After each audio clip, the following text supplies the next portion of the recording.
Okay, guys. So, with the emergence of modern television being in the form that it has taken on today, the average life of the American has changed in many great ways, and some of us can't even realize because we simply live it every single day. So, television has worked into our lives as a very integral and important part.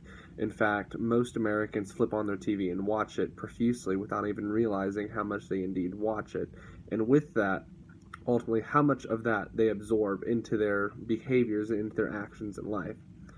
So, reality television was created in the 1940s, and since then, in its earlier times throughout the 40s, 50s, 60s, 70s, all the way up into the 80s and 90s, it reflected what they saw to be the modern family, which is what gave it the aspect that made it a reality television show.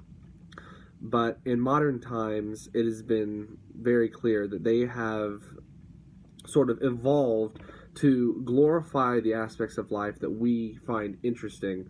And anymore, they surround the aspects of sex, violence, drugs, and illegal actions.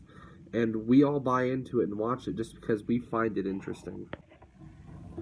So, reality television had been a common practice since the 1940s, but yet, in comparison between then and now, the main difference that defines the two of them are the contents in which they show on screen. And it has been stated that the idea of reality television will always revolve around the actions and news of whatever's happening in the modern day. So, what was common in modern back in the 1940s compared to what is common in modern today are vastly different, with the result being that the common practices today are simply dangerous for people to adopt, with the popularity of drugs and illegal actions emerging so frequently. Also, an issue arises with the use of the term reality in reference to television, and people are essentially forgetting that reality television is based upon a script with a artificially generated setting, and everything is controlled by directors and cameras. But yet, ultimately, they are wanting to believe that everything they are watching is real. And with all the negative messages being conveyed in media today, they are essentially converting negative messages into messages of reality, and they are adopting it as such. And this is then causing people to lose sight of the line between good and bad. And this is especially prominent with celebrity figures as being advocates for negative actions. So ultimately, the message that they are absorbing from these reality television shows is that anything is okay to do and that nothing really has any consequence to it.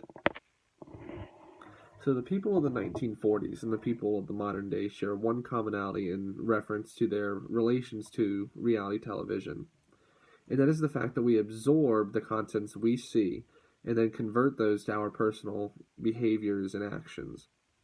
And we've done this since the earliest stages of our childhood, in which we developed our personalities and behaviors based upon the actions of our parents. And though as adults the process is slower, with the common practice of binge watching our favorite shows, this is then causing the process to accelerate once again. The result then being that children and adults alike are assimilating to the actions that they see on screen. And with depictions of drugs, gang violence, and sex being depicted on screen, the result is inherently negative. And so this same effect goes for both time periods, but yet the difference then once again arises due to the difference in content being showed on screen.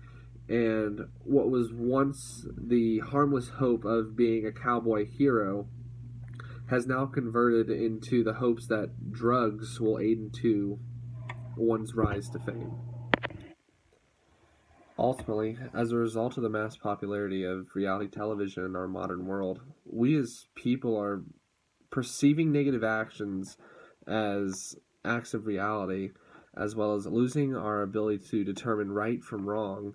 And ultimately, we're absorbing the actions we see into actions we should then practice in our lives, which is essentially leaving us unable to live our lives entirely on our own accord, as a result of us not being able to differ our sense of reality from our sense of fiction.